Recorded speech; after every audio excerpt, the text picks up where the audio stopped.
it's time for your weekly dose of movie news, reviews, and the occasional rumor. Here's your host, Todd Vandenberg, Lee Vowell, and Rob Steele. This is Cinema Savants. And coming up in this week's show, Jeremy-Renner has no arms? Val Kilmer might be using his again. And a prediction I made last week came true in less than 24 hours after the show. I told you it was going to happen, and it all has to do with Roseanne getting axed. And I said, we're going to hear from Tom-Arnold before this is done. And he's going to try to get back into showbiz. I say get back in. I'm not sure he left, but I know I haven't seen him since 1997. Have I? I don't think I have.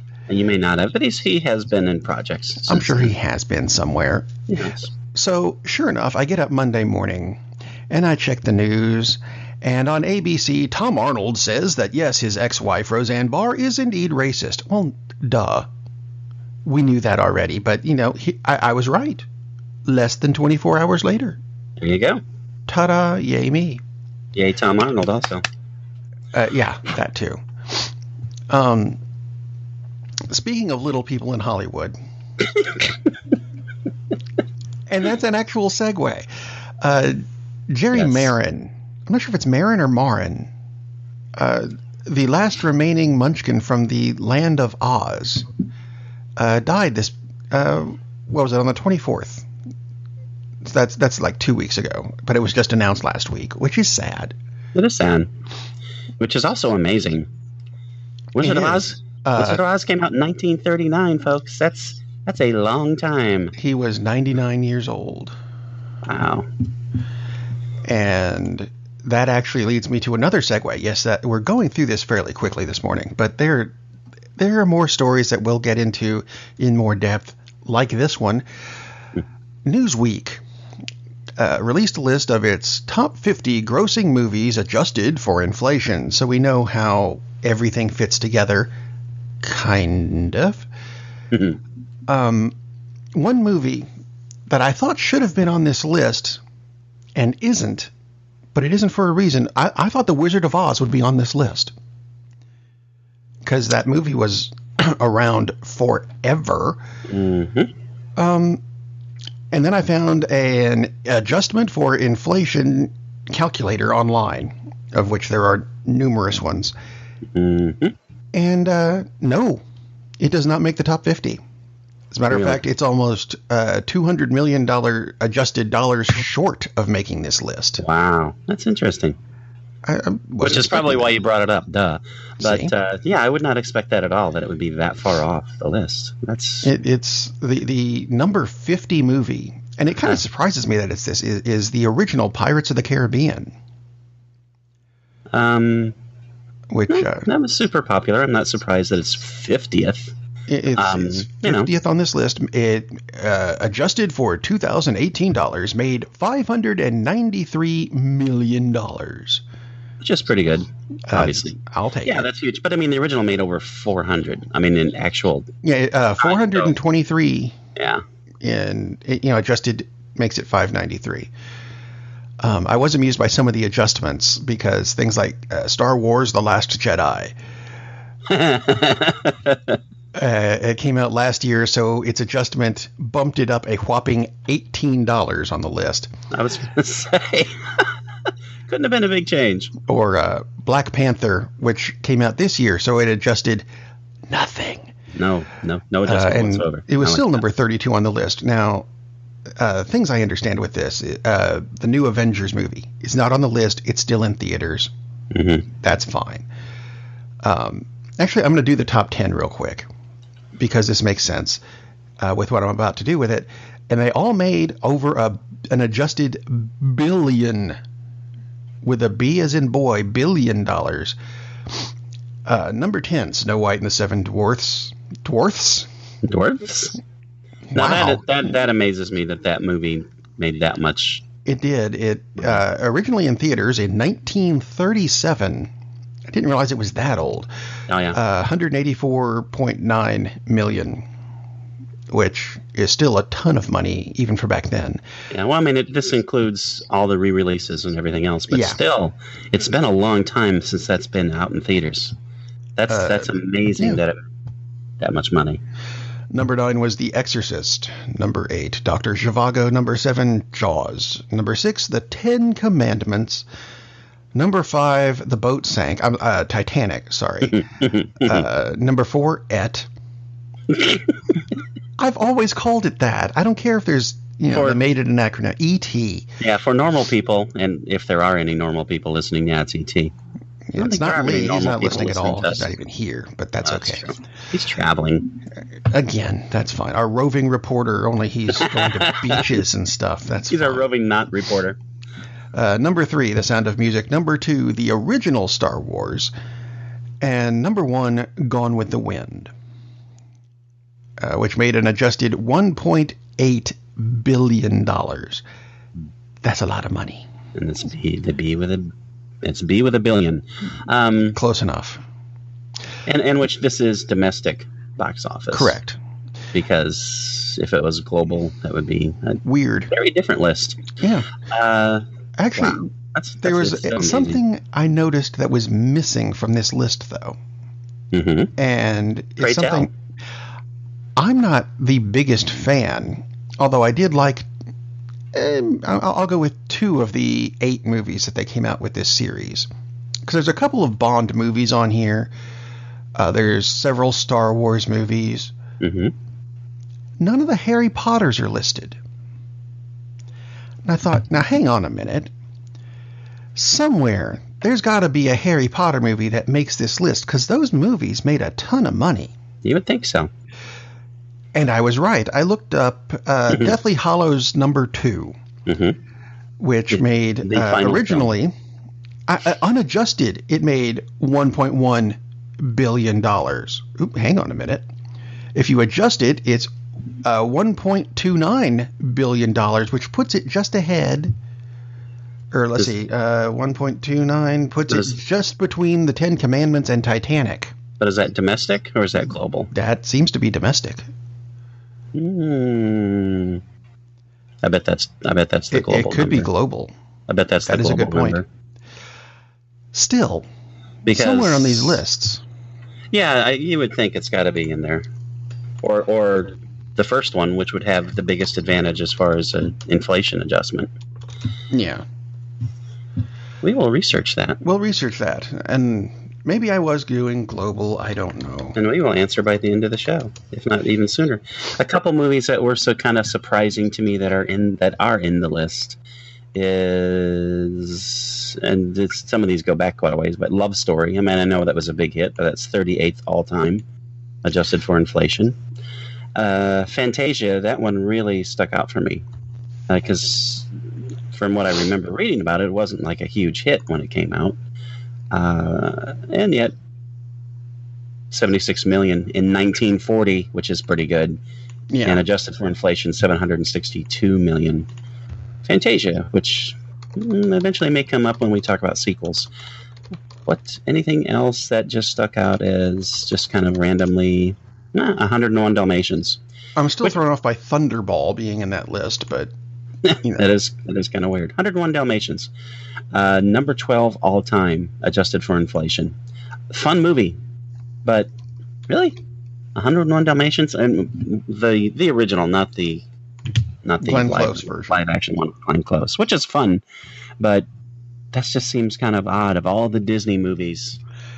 And you are correct. I did use the global version for Harry Potter, and even the top grossing one is not going to make the list, which is kind of weird. That is kind of weird. So adjusted for inflation, the only Disney movie, animated Disney movie, that did better than 101 Dalmatians is the one that kicked it all off, Snow White and the Seven Dwarfs. That just strikes me as kind of... Yeah, 101 Dalmatians was 12th. Odd.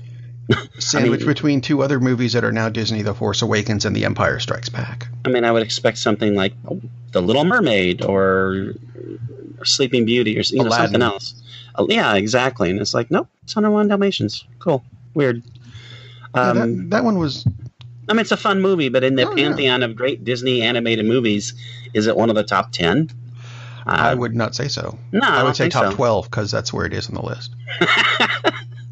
You, sir, are brilliant. Ah, yes. I ate my Cheerios this morning, and that's where all the zeros came from. There you go. No, I would have expected, Aladdin or Lion King.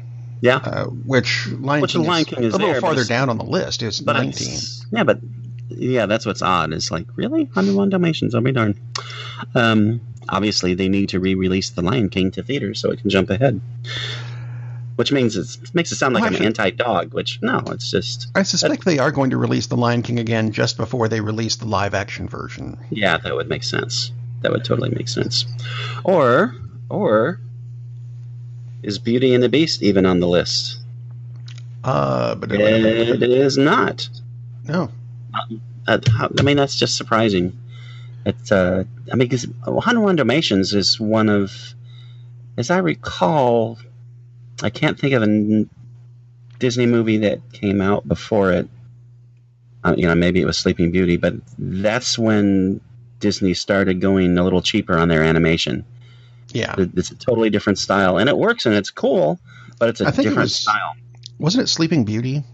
I think it was Sleeping Beauty was the last of what we think of as the classic Disney animation that they went away from for quite a while because it got so costly they couldn't afford to have teams of all these guys, and maybe they had a few women because Disney was kind of misogynist.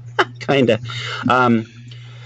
But, dozens of animators hand-drawing every single thing, and it just got to be so expensive that they changed their style for decades. So it doesn't even look the same as typical Disney movies. Again, I'm not bashing it. I'm just shocked that it is that high on the list. In the list, yeah. Let's see, where were we going after this one? Yes, number of things that are on this list include several Bond movies like Goldfinger and the still inexplicable Thunderball. I don't know why that's on the list. People loved it. People loved the fourth worst Bond movie that Sean Connery did. That's a fun movie. I mean, it's cool, but I mean, really? Yeah, it threw me off, but there is Bond movie news in the news this week. Woo-hoo. Rumored for the Bond villain in the forthcoming 25th Bond movie as actress Helena Bonham Carter. I like that. I do too. I like her.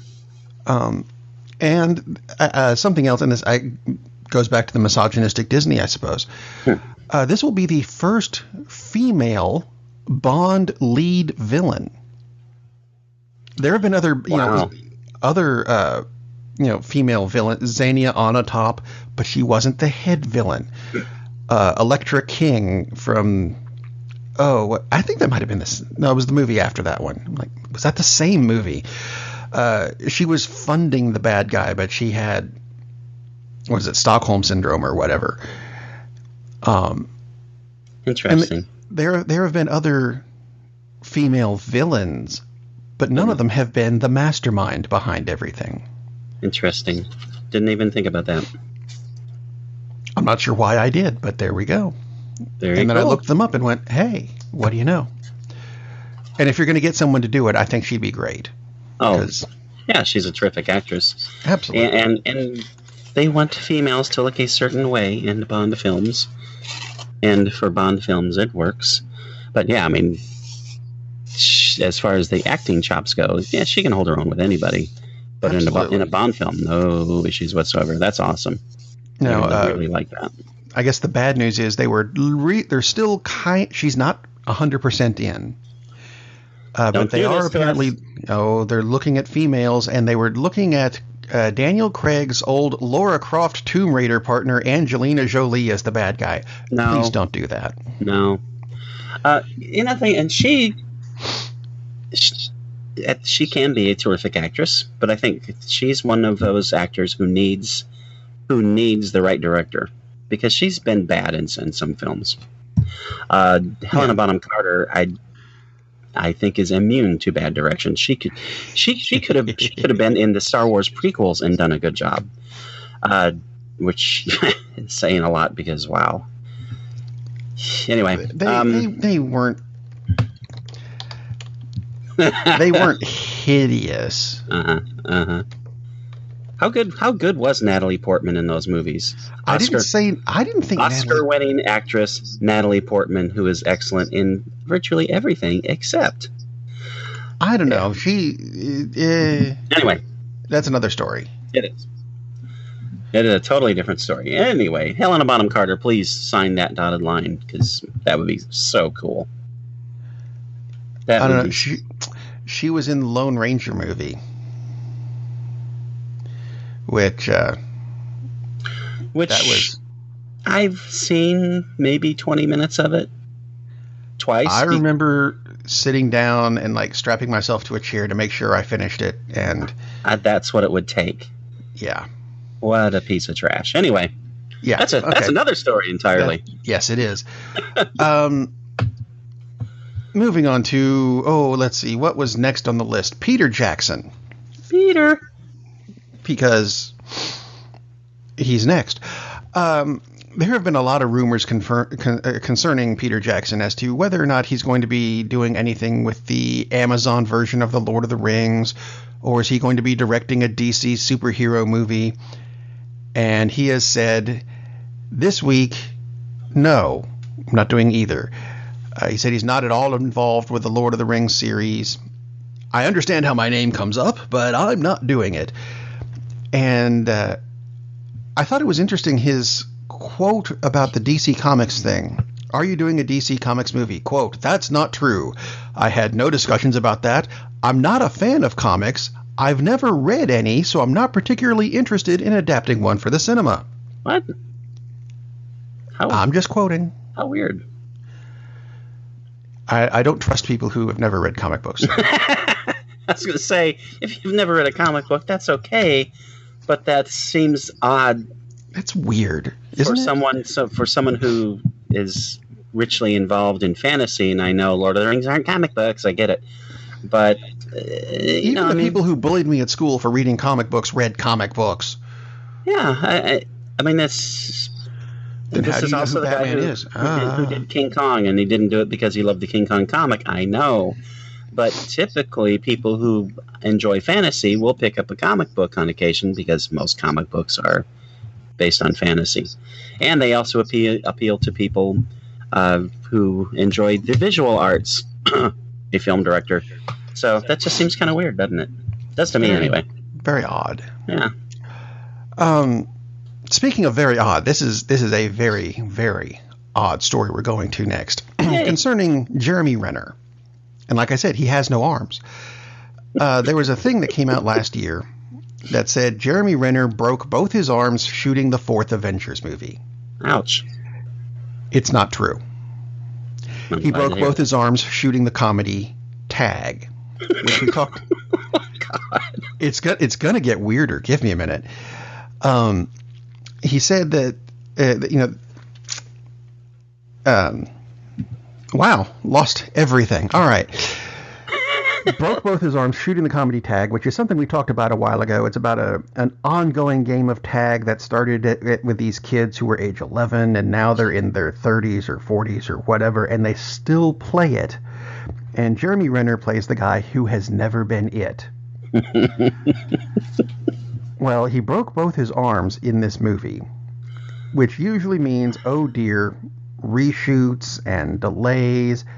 And no, what they did was wrap his arms in basically green screen material and CG'd his arms for the rest of the shoot. Oh my gosh. So if you watch this movie, which if you look at the trailer, and this is really weird that it's based on a true story. That is weird. That's the only reason that I went, hang on a minute, okay, maybe I will watch it. Because the premise is kind of wonky. The premise is really wonky, but the trailer really looks hilarious. It actually did look very funny. But I suspect Jeremy Renner's arms are going to look really, really weird. I can't imagine in the first place, I'm hoping for his sake, these were like hairline fractures or something. Hopefully of either the radius or the ulna, the bones in your forearm. Because if it was the upper arm, that seems like that would hurt even worse. Yep. And also, even if it's a hairline fracture, both arms. Both arms. It did not say how he did it. And you keep working in a movie where you're playing tag, and there are probably a lot of physical scenes still to be done. Mm-hmm. Good on you, dude. I mean, holy crap. Yeah, who's it? John Hamm. Apparently, he really is Hawkeye. Yeah. Well, no. John Hamm said in an interview on Ellen that Jeremy broke both his arms at the same time. Day 3 of production, we had 40 more to go. Oh my gosh! Keep in mind, this is a man who has done 100 Avengers movies and been fine, and he does it in a movie about playing tag. Which I'm sure got the same reaction I just had. I mean, that is. Both his arms, like firewood, just snapped like a matchstick. Oh, ow. Wow. Ow. Jeez, that's not a hairline fracture. That doesn't sound like no, it doesn't. What the heck, man? Sorry, I didn't finish reading the quote earlier. Otherwise, I would have jumped in. Mm-hmm. We'll have to we'll have to find some quotes from Renner or better yet, TMZ hopefully has the x-rays because, geez, dude. Ouch. Yeah. Wow. That's hardcore. So, I mean, it sounds horrific to have both your arms broken. But some UFC fighters have continued fights with broken arms, but I haven't recalled ever hearing of one continuing a fight with 2 broken arms. No. This guy worked for 40 days on a movie. Holy cow. So, yeah, sounds horrific, but Hawkeye is it as horrific as the new horror movie Heredity? Maybe. Set up and maybe. Yeah, well, yes, there's a new horror movie called Hereditary, which it is a horror movie. I was going to say it might be better described as a thriller. It's not for everyone. It's got a terrible cinema score, which are basically they poll audience as they come out. Good cinema scores typically mean it's going to do pretty well at the box office because when the audience likes the movie, they tell their friends. So word of mouth helps build the film. This movie has a D or a D- even on cinema score. So most people who went to see the movie did not like it. I liked it. I thought it was really good. But here's the thing. I understand why people didn't like it. For the first, I think it's 2 hours. For the first hour and a half, maybe hour and 40 minutes, it's not a horror movie. It basically starts out, it appears to be just this family drama. I mean, it's really good. It's really interesting. But people who are going in to see a horror movie, they're not seeing a horror movie. So, okay. I get that. It's a slow build. It's a very slow build. And I can understand people being kind of upset with it. It reminds me a lot of a movie that came out a couple years ago, which, again, did not do well. So far, it's doing well at the box office, but we'll see. But this movie came out maybe even just last year. It Comes at Night, which was billed as a horror film, and it's not a horror movie. It's more of a suspense film. Yeah, it just came out last year. And it's a similar thing where it just has this long, slow build. Really good movie, but not what people were expecting. If you're expecting a movie like The Quiet Place or Quiet Place, this is not that kind of movie at all. The Quiet Place is scary all the way through. However, this is a really good film. It's a really interesting family study. Toni Collette plays the mom in this family. They have 2 kids. One of them is a little off. It opens up with the kid's grandma, Toni Collette's mom, passed away, and they were kind of estranged, and she says a couple odd things at the funeral that mom was very private and liked doing her own kind of thing. As it builds along, well, midway through the movie, there's a surprising tragedy, which you don't expect, and it keeps on going from there, and things keep getting worse for this family. Weird things start happening.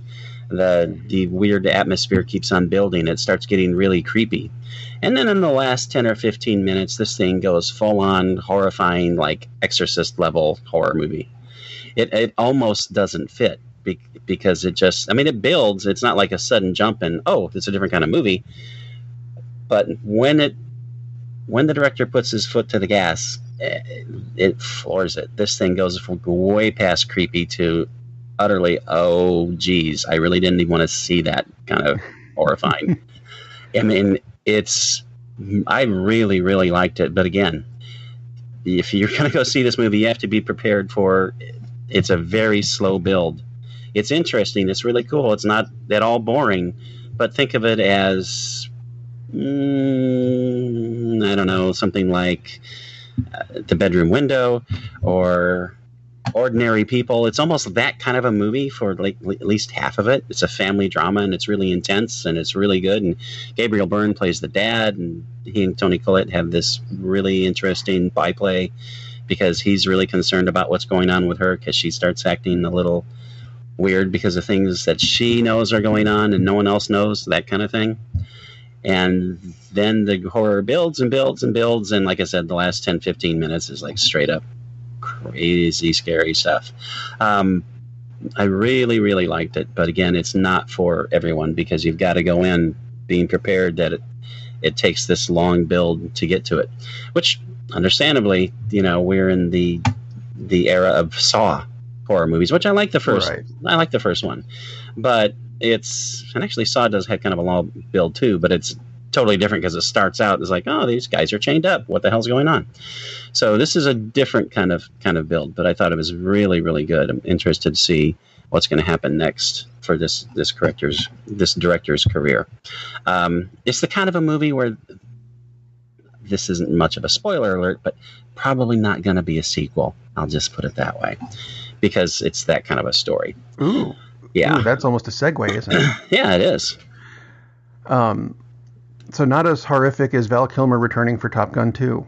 Is that what or is it more horrific than that? It's the last 15 minutes are more horrific than that. I mean, that's okay. Yeah, it's to me the payoff. I'm teasing Val Kilmer. I like Val Kilmer. Yeah, Val Kilmer's great. But yeah, that was my clumsy attempt at segueing into our sequel segment. Segueing into a sequel segment. Say that 3 times real quick, and Beetlejuice will appear. The Top Gun 2 news this week because it came out. Val Kilmer is returning. That's kind of a duh. Him and Tom Arnold are going to be playing. No, and there's also kind of a plot synopsis. Basically, Top Gun 2 is expected to deal with the rise of unmanned drones and how pilots are being rendered obsolete. Boy, does that sound boring.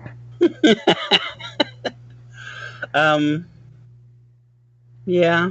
Pilots aren't being rendered obsolete because when they get down to it, the drones are, for the tricky stuff, the pilots are piloting the drones.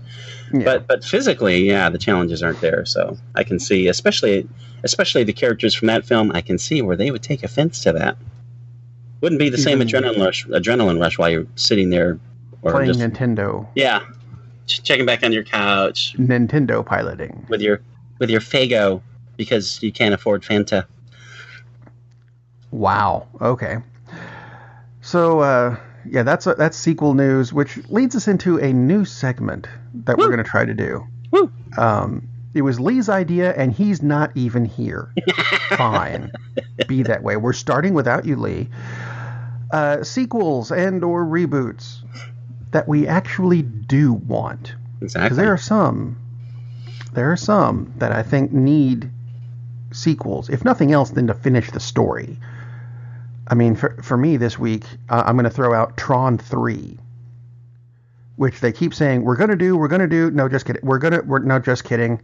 Yes, we're not doing it. What just look, you left us on something of a cliffhanger after Tron 2 with, yay, you pulled the miracle being out of a computer and you ride off into the sunset with her. No, there's got to be more to it than that. Make the third movie. Period. Which would be Tron Legacy Part 2. That'll be fine. Go ahead. Just do it. When talking about sequels, and we will talk about bad sequels, I came across a quote. Oh, yes. Came across a quote with just I loved. There were rumors that they were going to do a sequel to 7, which it would have call it 8. Yeah, Brad Pitt was going to be in a mental institution, which would make sense. Which, I can see that might be kind of interesting. But I mean, 7 is such a perfectly done film; doesn't really need the sequel. No. But this is great. I love this. David Fincher, the director, as for his thoughts on a 7-2, he once said, "I would be less interested in that than I would in having cigarettes put out in my eyes." Ouch. So I don't think he's down for a sequel for 7. Ooh, 7-2. That would make it 14. It would be. Yeah. Or 9. Or 9. Or 7 of 9. That would be a whole different movie. And do we really need... No. See, that goes into our other segment of sequels we don't want, of which there's a list this week. There's a list. We're going to try to do like one of these a week. Yes. And thing is, for sequels we don't want, there are actually 3 listed that are just news stories this week before we decided to do this segment. And I'll save you a little trouble. Back to the Future 4 was announced this week on a fake Michael J. Fox Facebook page. It's not real. It's not happening. Thank God, because we don't need that. No. They're talking about rebooting the Cannonball Run with...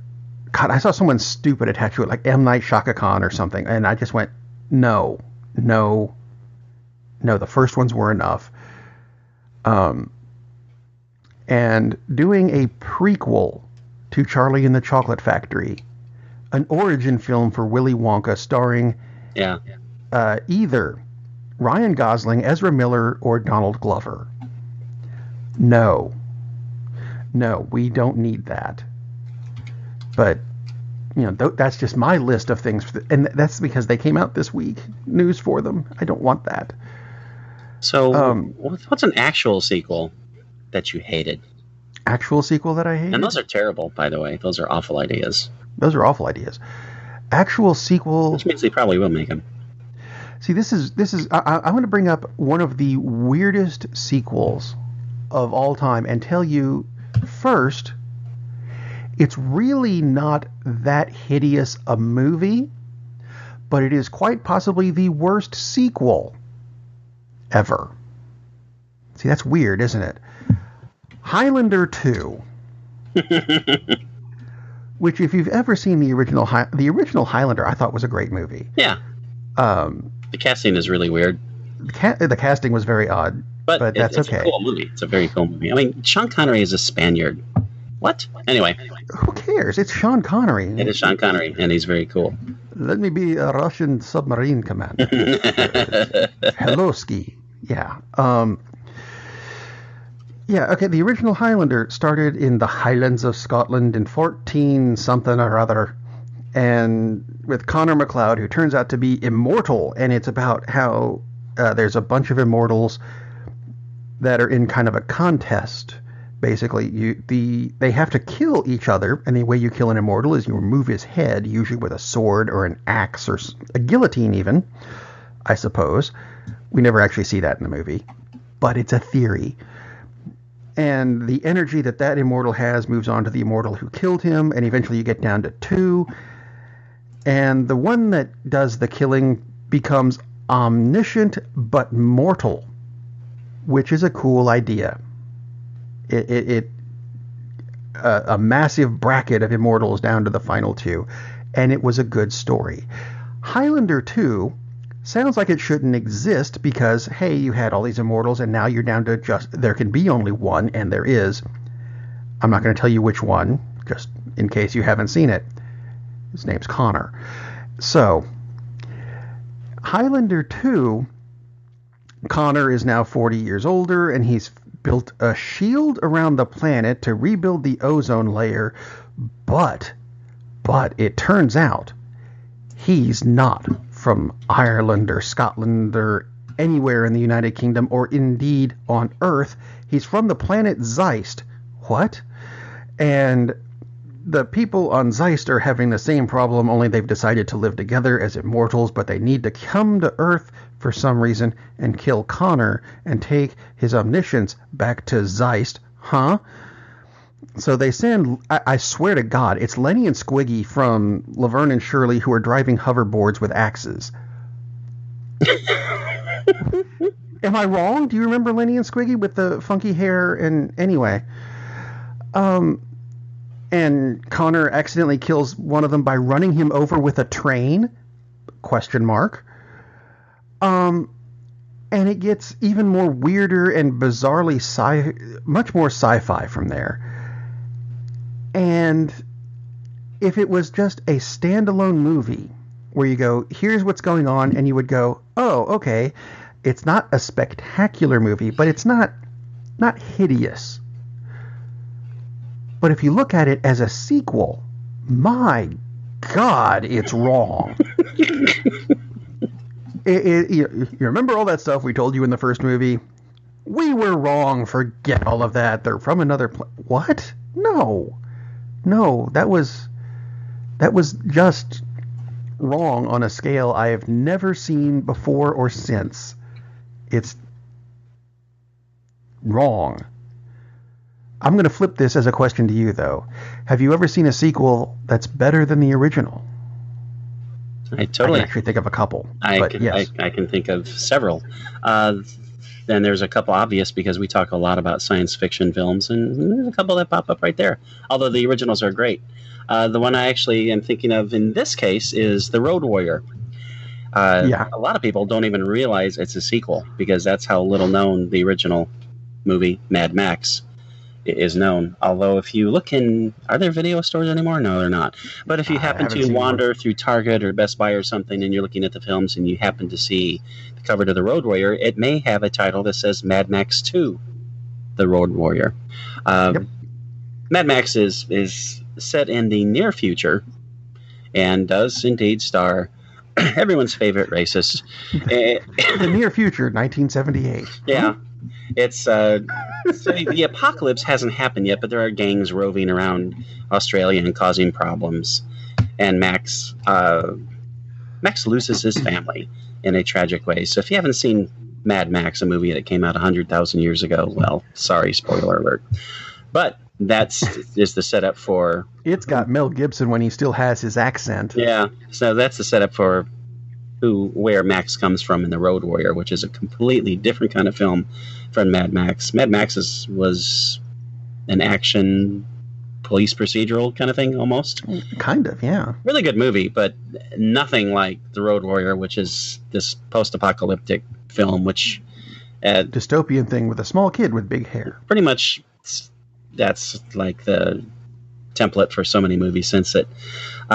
Great action sequences, et cetera, et cetera. So... And Mad Max is a really good movie, just a very different kind of movie. So Road Warrior is off one of the sequels I can think of, which is better than the first, but also in because it changes, it takes the franchise in a completely different direction in this instance. Although it was built on in the first, because it wasn't like out of left field. I mean, this post-apocalyptic universe was coming because gas was getting kind of hard to come by, etc. in the first one, and as opposed to where in the second one it's very difficult to come by, and it's a totally different atmosphere. But The Road Warrior, a terrific sequel, which you don't have to see. Obviously, you don't have to see the first movie at all to enjoy the sequel. Actually, I'm going to even go so far as to say it's probably better that you don't. Yeah, could be. Because, 3 kept it in the dystopian world. Right. And 4, whatever 4 was, is still in the dystopian world. And you can watch that as 1, 2, 3 instead of 2, 3, 4. Mm-hmm. Yeah, you can. And if you're going to watch the Highlander movies, I'm going to recommend going 1, 3, 4, 5. Because 3 just went, 2 didn't happen. Which we'll get to next week when we do this again, because there's another sequence of films, which same thing. There's more than one sequel, and you can skip the second one entirely. This is the first sequel, I should say. Right. So, anyway. Let's see. Other movies, though. There's a bunch of trailers that came out this week. There are. And recently that I'd like to... We mentioned Black Klansman recently. Yes. And I've been wanting to bring that up ever since. Because I saw the trailer and went, this sounds like a stupid idea. And then I watched the trailer and went, but I want to see it anyway. I'm going to let you explain this, though, because I would do it wrong. It looks good. I'm interested. It does look good, except I cannot think of the actors who are in the film.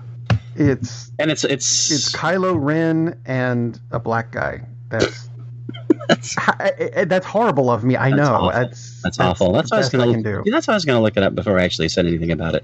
But it's based on a true story where FBI agents. I think they're cops, actually. Or cops. Anyway. John David Washington and Adam Driver and Topher Grace. Topher Grace as David Duke, because that seems to fit. Anyway, in a Spike Lee joint. This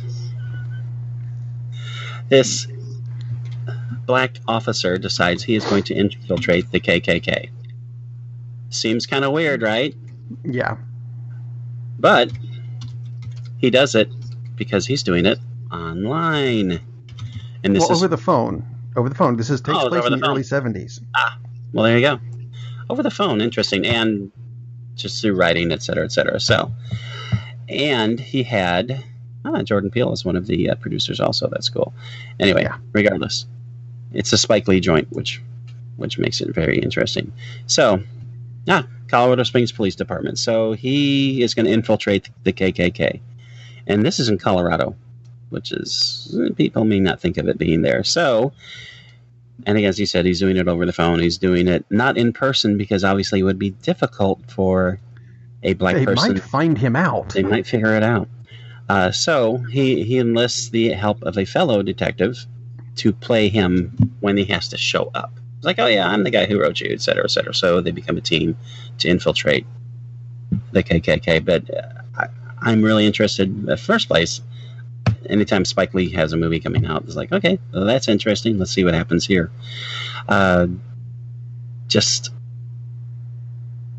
It's almost like, how can this possibly work? But since this is based on a real story, it worked. Apparently it did. So yeah, apparently, exactly, it worked. So, and obviously, kind of timely. So this will be really cool, really, really cool. And apparently it got a standing ovation at the Cannes Film Festival. So very cool. Well, that's cool. Be interesting to see what. Oh man, I love the poster. Have you seen the poster? I have not seen. Yeah. It's a gentleman. Yeah. A gentleman giving a Black Power salute with a white hood on, because that's great. It looks good. We'll recommend it as a hey, go see this. And the thing is, it's Spike Lee, so this could be the best picture of the year. I mean, not knowing anything other than the people involved, but it's a timely story. It's wow, what a crazy story, and Spike Lee's directing it, so very cool. Let's see. Other trailer that came out this week with a movie that I'm not as interested in seeing. The Bumblebee movie, which is the next in the apparently never-ending series of Transformers movies.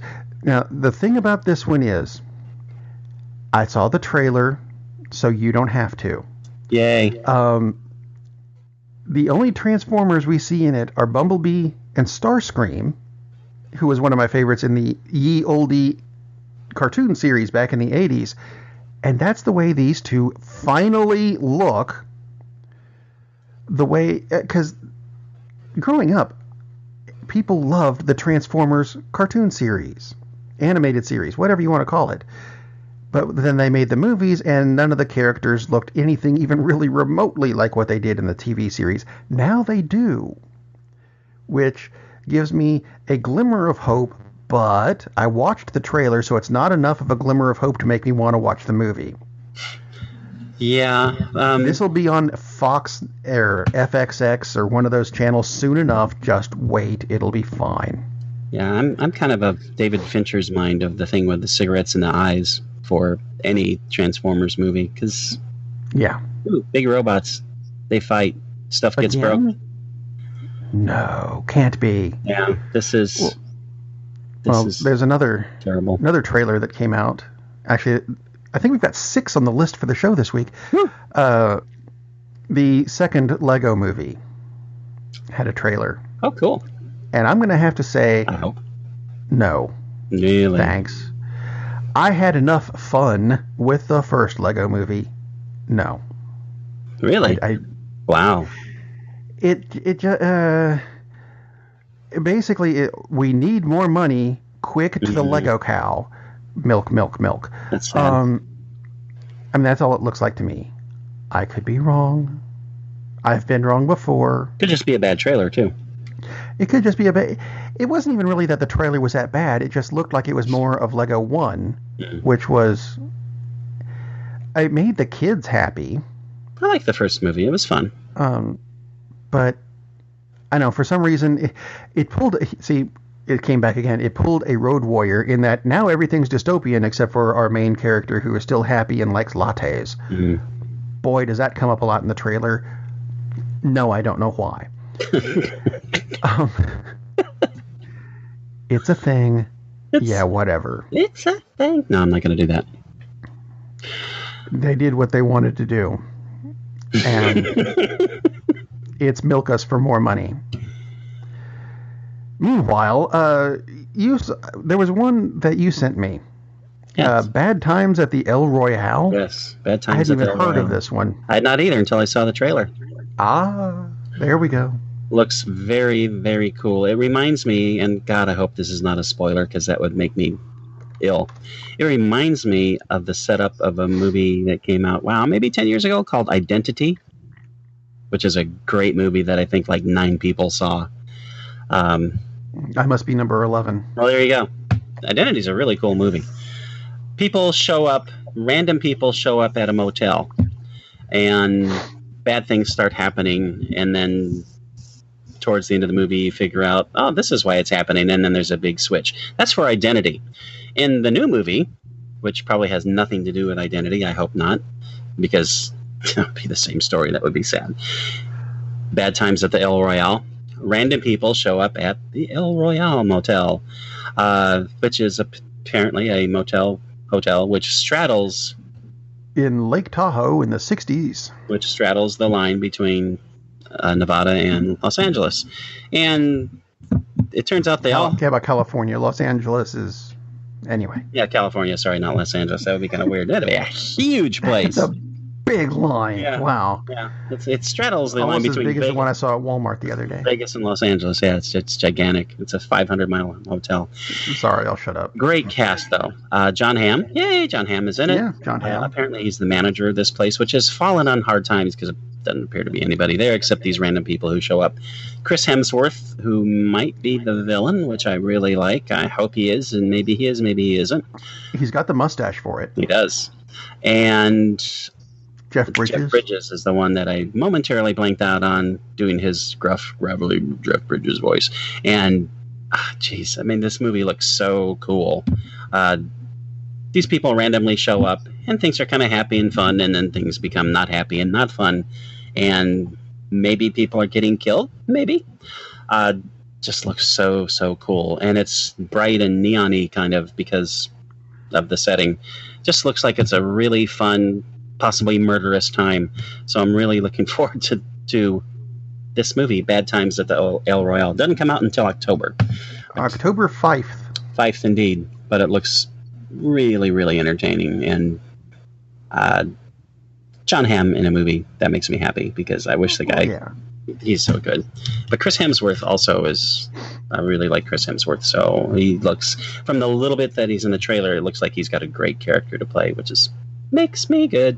So, and you see him shirtless, therefore. Yes, so that will make many people happy. Oh, yes. Indeed.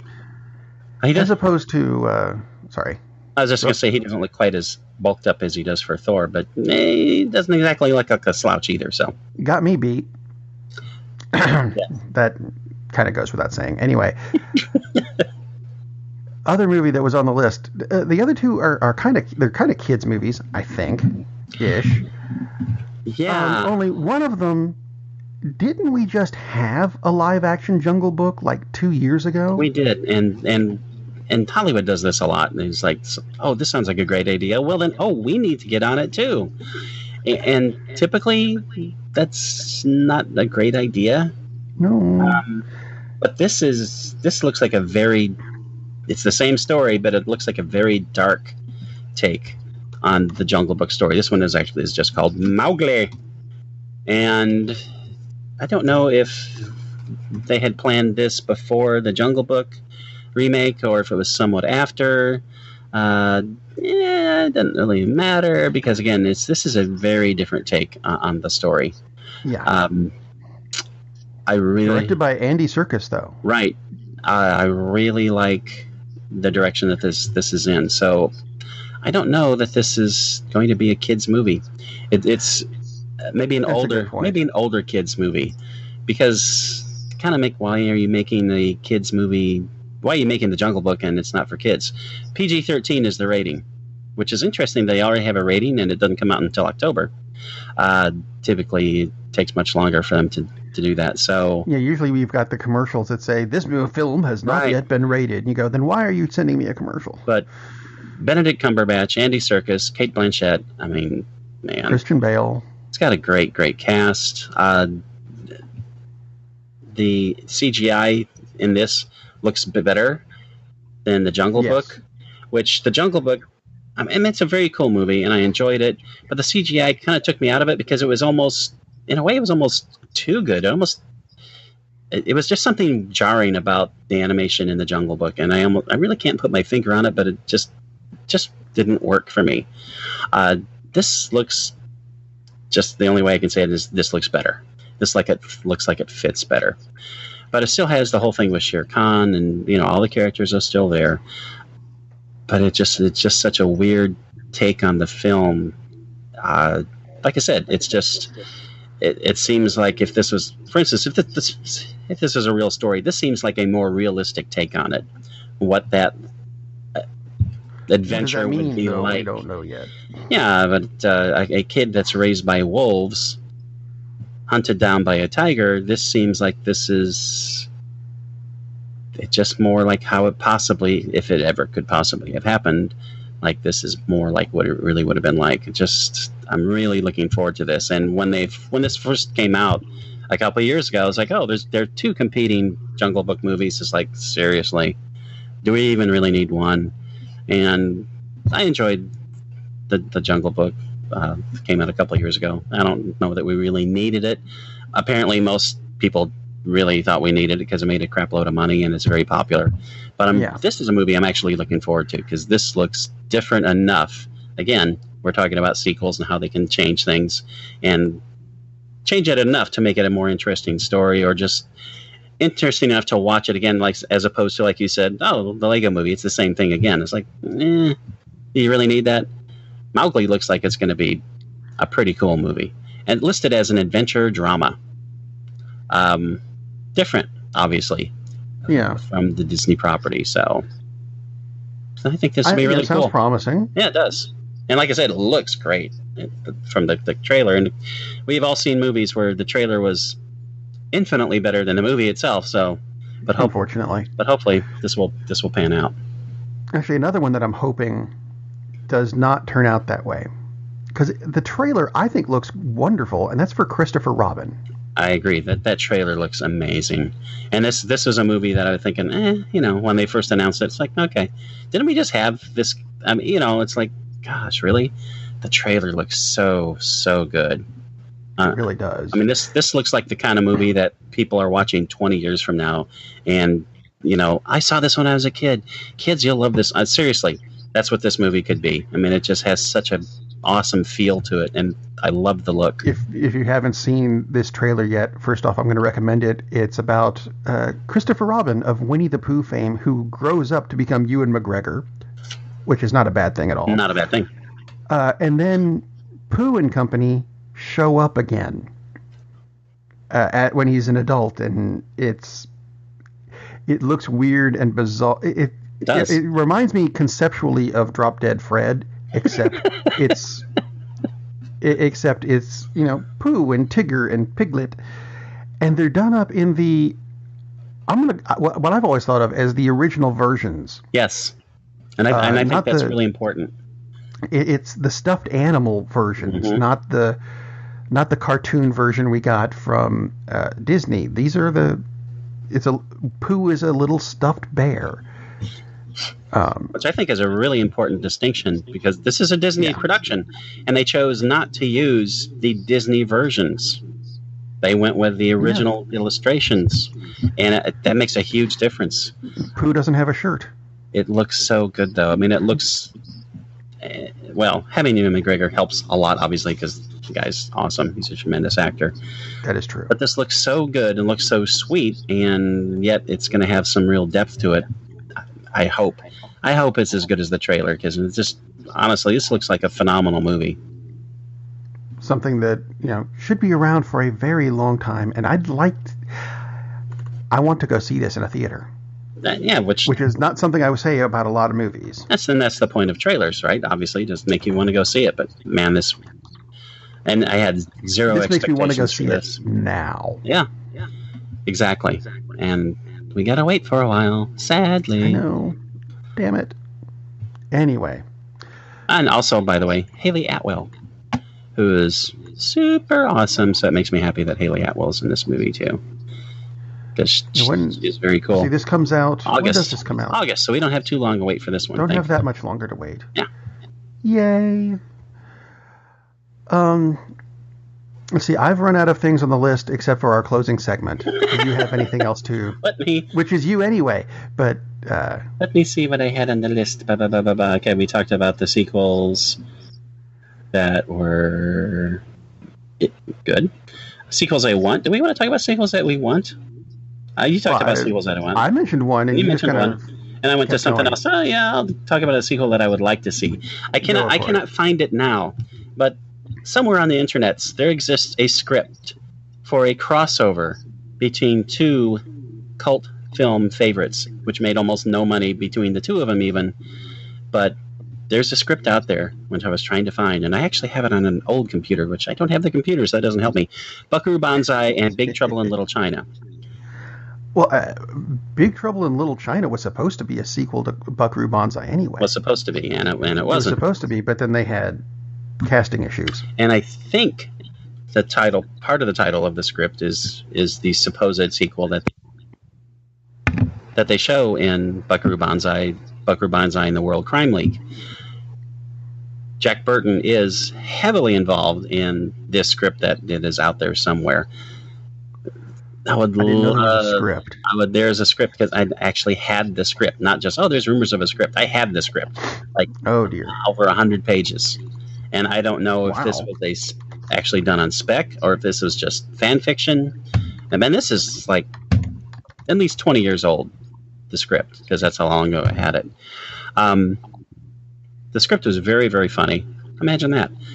I would love to see that. And yes, with the original actors. No, I don't want other people playing these characters. They're still around. They're still kicking. That would be so, so cool. I mean, there are plenty of other more realistic sequels I would like to see, but that came into mind immediately because the rumors have been out there for decades that there would be a script and a crossover for them, because like you said, Big Trouble was originally going to be a sequel, and at one point Jack Burton was going to be a cowboy and blah blah blah. So, but in this crossover script, he was Jack Burton, the truck driver, and blah blah blah, had the Pork Chop Express and all the rest of it, and got mixed up with Buckaroo Banzai, and he was, as it was written, it's the same exact goofball character, a somewhat reluctant hero who manages to be a badass even though he has lipstick all over his face. Super funny. and it probably wouldn't make any money because the others didn't originally anyway. They're probably 15,000th on the all-time box office list. But such great characters and hilarious stories. I would love to finally see the crossover between Buckaroo Banzai and Big Trouble in Little China. I have found a potential movie poster that was made up for it, but it doesn't make sense. It's got Jackie Chan in it for some reason. Okay, fine. Unfortunately, it also has Clancy Brown, who is a spectacular actor, but didn't he die in the first one? Yeah, well. Oh, well. Things happen. Time travel. But he was immortal in Highlander, so he can come back. He wasn't beheaded. See, crossing it over in places you weren't expecting. I see how you work that. Yeah. My only caveat is that I somehow want Ron Perlman involved, just because Ron Perlman. Well, sure, why not? He would fit that universe. Just any character at all he chooses to do. Not Hellboy, because that would be like way too much. But Ron Perlman is awesome. Sure, why not? Why not? I mean, that's never going to happen anyway. So let's have the people we want. Oh, but John Carpenter has to direct it, and W.D. Richter has to write it. We've got to have that. Okay. Otherwise, no dice at all. Hey, we're fantasizing here. Sure, why not? Yeah, why not? But let's see. So we've got that now. That leads us to the greatest TV program of all time of the week. And it's Todd's turn. I keep on holding. It's a good thing it's not Lee's turn because Lee's not here. It is a good thing it's not Lee's turn. I keep on holding off on one show because I know Lee will talk about it. So well, Lee's not here, so I think you should talk about it. I came prepared. I came prepared with a different show anyway, and this would probably be on Lee's list as well. It is a show which originally was not done in the United States. Actually, never was done in the United States. I don't say why originally. Originally never aired in the U.S. Only aired in the U.S. after its initial run in a foreign nation was completed. So obviously our current president probably wouldn't like it. He'd probably put a tariff on it and make sure we couldn't import this fine series. Probably. It was on BBC, and it's not one of your favorites. Well, it could be one of your favorite series, but no, it's not Doctor Who. It's not that series. That's where I was going to go. Getting excited. I know you're getting excited because, see, I'm not going to, I have no way in hell I'm going to talk about Doctor Who when you're higher. I mean, my God. Oh, well, okay then. Because, you would do like 10 times better a job than I would on Doctor Who. Just because I have all the DVDs. Just because. I am going to speak on Monty Python's Flying Circus. 1969. I've got most of those too. Yeah, and I knew you would. But this is one where I feel, okay, I'll tread on your toes on this one. Not on Doctor Who, though. Go ahead. Monty Python Flying Circus, just a phenomenal sketch comedy. It wasn't the first sketch comedy by any means, and certainly wasn't the last. But it was different enough in that it was just so surreal and bizarre. They would do jokes without punchlines. They would deliver punchlines without setups.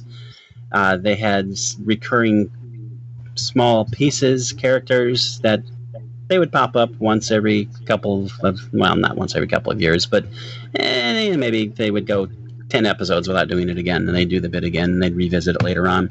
There's only 4 seasons to the show.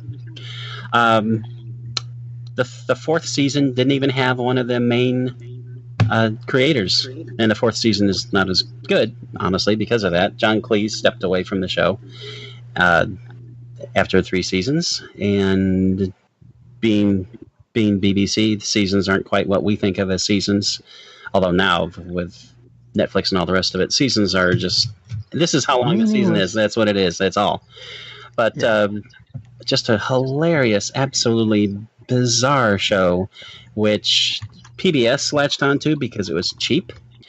And so PBS wound up carrying it here starting in 1974. So that's when we got turned on to the weirdness. And because it's British and some of the jokes are topical, a lot of the jokes go right over your head unless you happen to know a lot about British politics in the early 70s. Who the hell are they talking about? They do reference Margaret Thatcher a couple times, which is really funny because at the time she was like some lower level minister. True. But God, the so many insane characters. The Gumbies, the Pepper Pots, which was their internal term for the rather stout lower middle class British ladies. Not the one that's on Iron Man. No, very different. Just God, it's just such a buzz. There's almost no way to explain it other than if you like off-kilter humor, somewhat strange, and somehow you have not seen the original Monty Python's Flying Circus, you need to correct that flaw in your life. Absolutely hilarious sketch comedy, and that's the thing. Since there's no plot, it's kind of hard to talk about what it's about. It's about funny stuff, things, and these guys were all brilliant. They're Oxford and Cambridge educated. John Cleese didn't. It's a brilliant show. Didn't sit for the bar, but yeah, it's just so. They're one of the sketches. Just one of the sketches is the greatest philosophers in world history, and they're having a soccer match. Yeah. And then they have just completely bizarre, random things like the lumberjack song, when a lumberjack is singing about how much he loves being out in the woods and being a manly man, and then starts talking about wearing suspenders and a bra. They constantly poke fun at authority in the most vicious, funny ways conceivable. And of course, this engendered the movie, which they did, and now for something completely different, which was basically they just redid the sketches. Yeah, a greatest hits list. But they redid the sketches, which is important because some of them they had better settings, which led to possibly the funniest film of all time, Monty Python and the Holy Grail. God, just like you said, brilliant, absolutely brilliant. God, and they were absolutely not above ridiculously stupid, broad humor. And a recurring character was a knight who would walk around and hit people with a dead chicken because the skit was bad. That was a bad punchline. You will now be punished with the chicken. Thunk. And he didn't say anything. He would just walk, and that's how things happen. I mean, just. I'm wondering if that's where they got the idea for the Stig. Who knows? But it's almost impossible to describe. Other than that, it's the dead parrot sketch. Extremely fun. The dead parrot sketch, which is classic. A guy comes in and complains that his parrot is dead. John Cleese is the customer, and Michael Palin is the somewhat wormy pet store purveyor, pet store owner, who refuses to acknowledge that the parrot is dead. Nope, it's just sleeping. Now, actually, the thing about that sketch, he is bereft of life. John Cleese is trying to wake the parrot up, yelling, "Polly, need to wake up, Polly. Hello, Polly parrot," banging it on the counter. I have taken that and I use that as the ringtone for my mother-in-law because her name is Polly. And I know she's not listening to the show, so she's not going to go, "Oh, is that where it came from? Grumble, grumble." No, she's not. It's so absurd in so many ways. There's a sketch called The Argument Clinic where you come in to have an argument, and the person refuses to have an argument, and he is finally caught up by saying, we're having an argument there.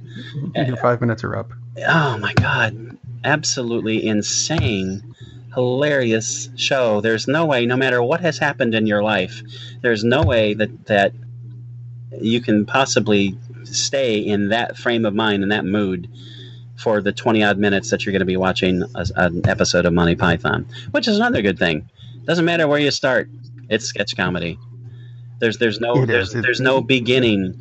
The characters don't build as, this happened in episode 2. Start in season 2, episode 6. Yeah. If you want to. It's just... And it won't make any difference. Absolutely insane. And so many of the bits are so quick. There are some bits that last like 5 seconds.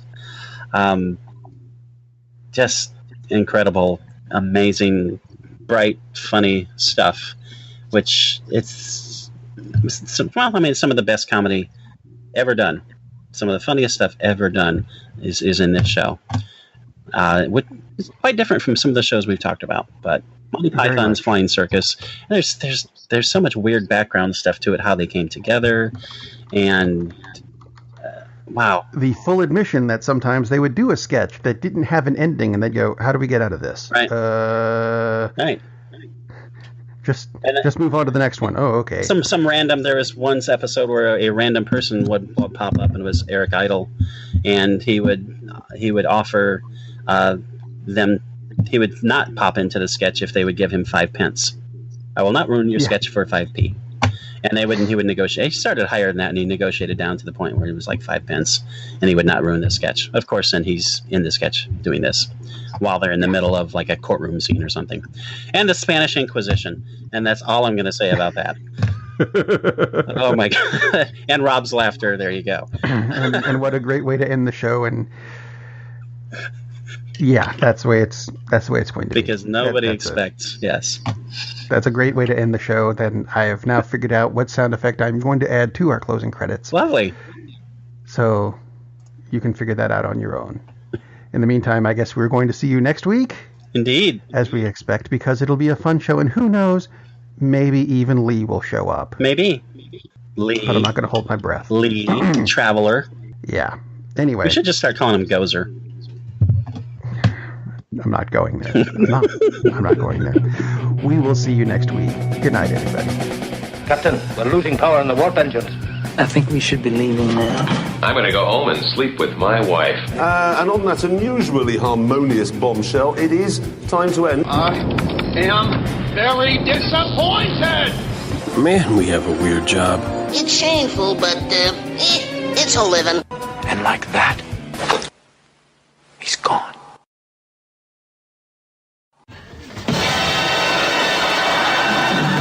Nobody expects the Spanish Inquisition!